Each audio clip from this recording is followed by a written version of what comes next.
At 17, I lost my mum.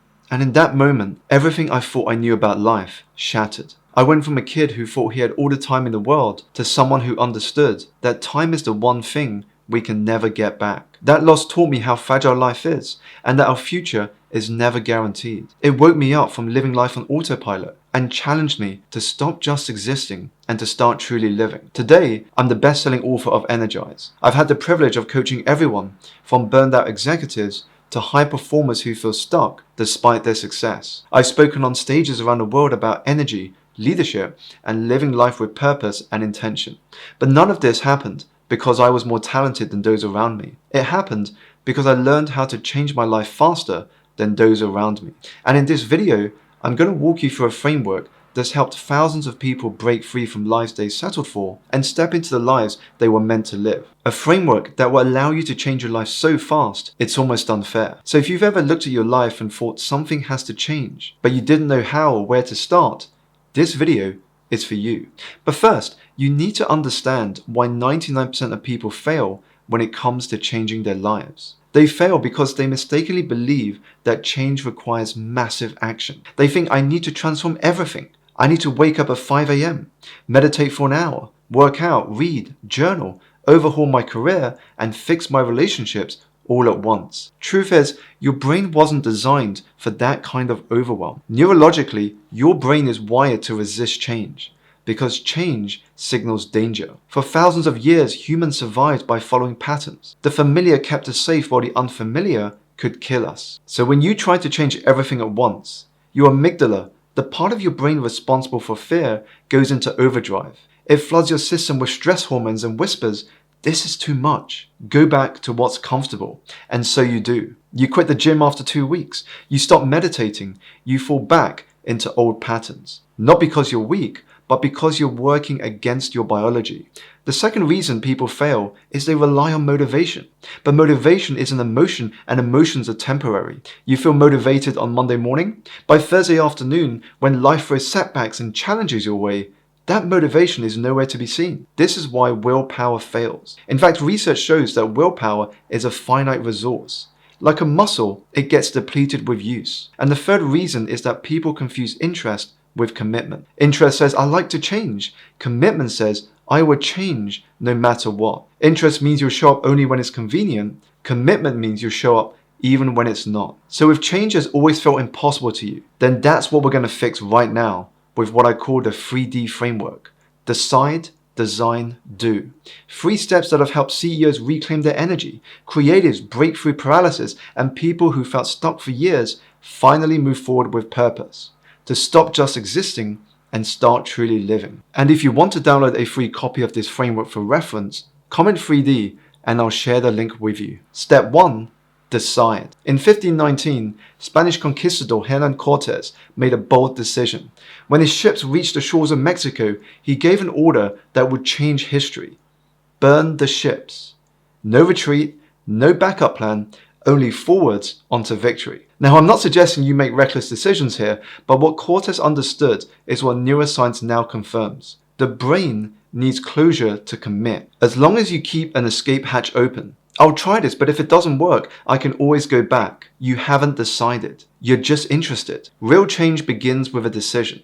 Not a wish, a hope, or maybe someday.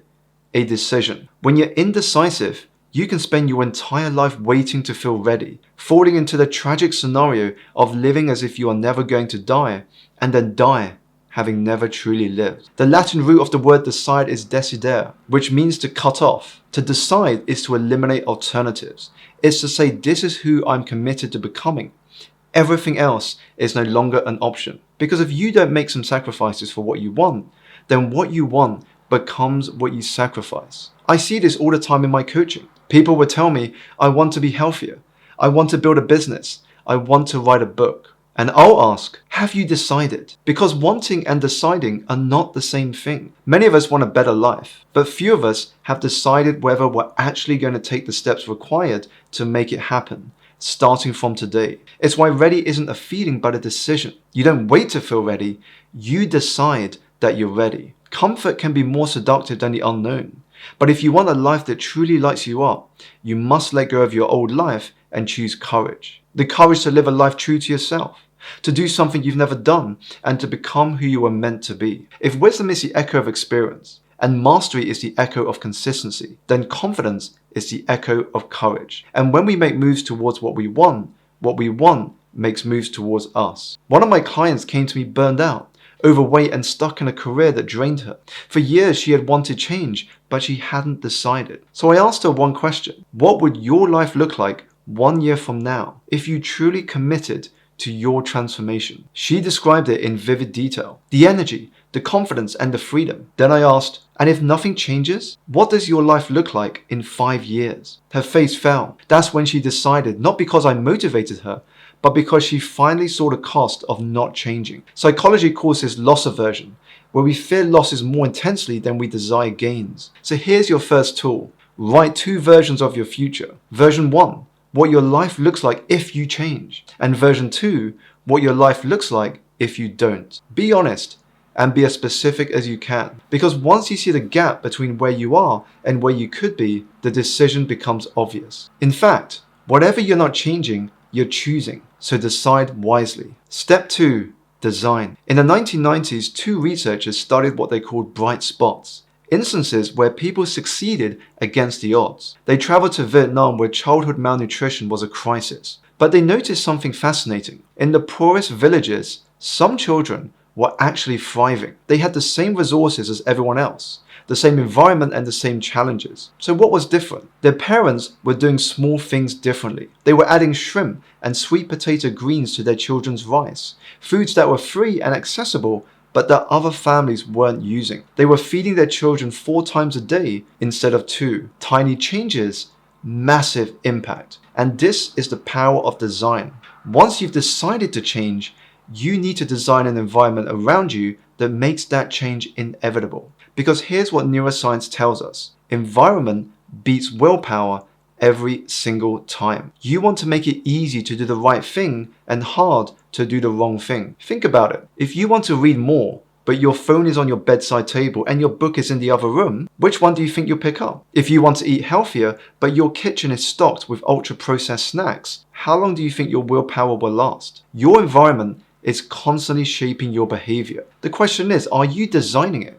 Or is it designing you? I learned this lesson the hard way. Years ago, when I had just made the jump from a corporate job to entrepreneurship, I wanted to wake up early, exercise, and journal. But every morning, I would hit the snooze button. I told myself I lacked discipline. But the problem wasn't discipline, it was design. So I changed 3 things. First, I put my alarm clock across the room. To turn it off, I had to get out of bed. Second, I packed my gym bag with my workout clothes the night before and left it right by the front door. Third, I left my journal on the kitchen table so it would be right next to me while eating breakfast. Suddenly, waking up early wasn't a battle. It was inevitable. This is environment design. Designing an environment around you that makes it impossible not to succeed. And it's one of the most powerful tools for change you'll ever use. Here are 3 ways to apply it. First, reduce the friction for good habits.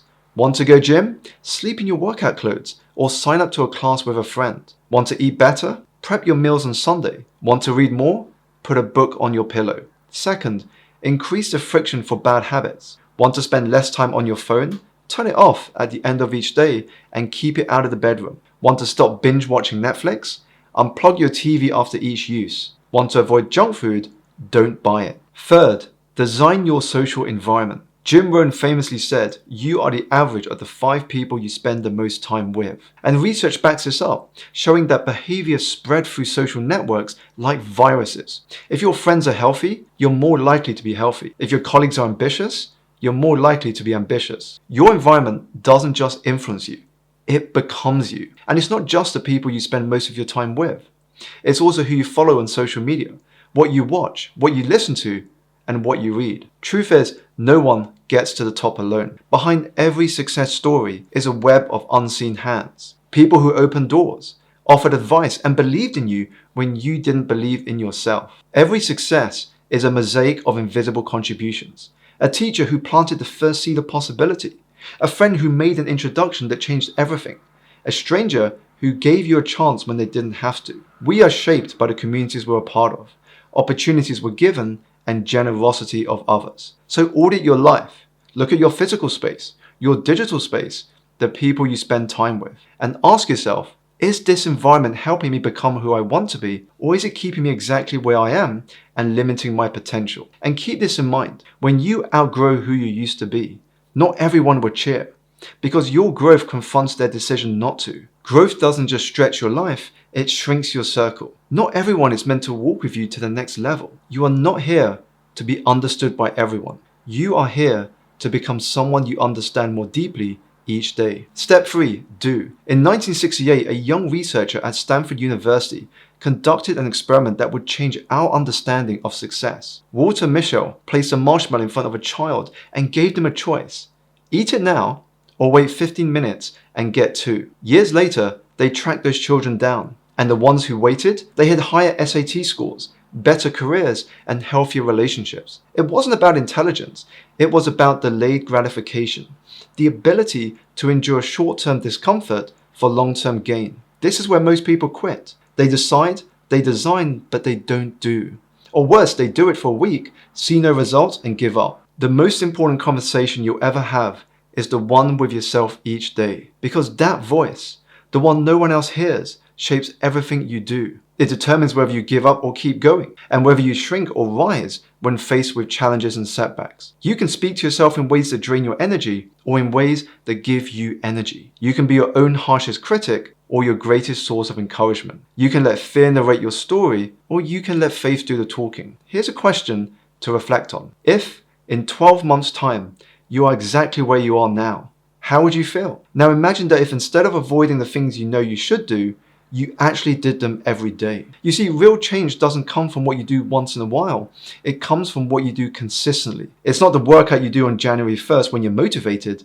It's the workout you do on March 20th when it's raining and you'd rather stay in bed. That's where transformation lives, in the ordinary actions repeated over an extraordinary amount of time. This is why I tell my clients, stop chasing motivation and start building discipline. Motivation may get you started, but it's discipline that keeps you going. And discipline is simply this: doing what must be done, even when you don't feel like it, especially when you don't feel like it. And here's how to build it. First, start small, because small, consistent actions compound exponentially over time. Want to write a book? Start with 1 sentence a day. Want to get fit? Start with 2 push-ups. Want to meditate?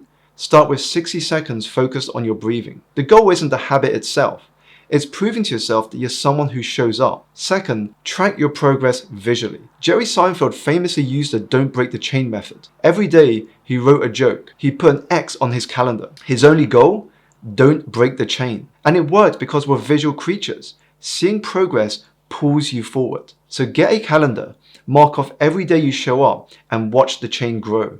And third, remember the 1% rule. If you improve by just 1% every day, you'll be 37 times better in a year. Not 365%, 37 times. Small changes seem insignificant in the moment, but give them time and consistency, and the results will quickly show. You see, change doesn't happen overnight. It can feel like nothing is happening until suddenly everything is happening. So be patient with the process and impatient with taking action. Let me be honest with you. This framework, I didn't create it because I'm someone who has figured life out. I'm still learning and growing just like you. I created it because I was desperate. After losing my mum, I was lost, directionless, and scared. I could have let that grief define me and let it paralyze me, but I decided something different. I decided that the best way to honor her memory was to live a life that would have made her proud. So I designed my life around that decision and began showing up every day. 24 years later,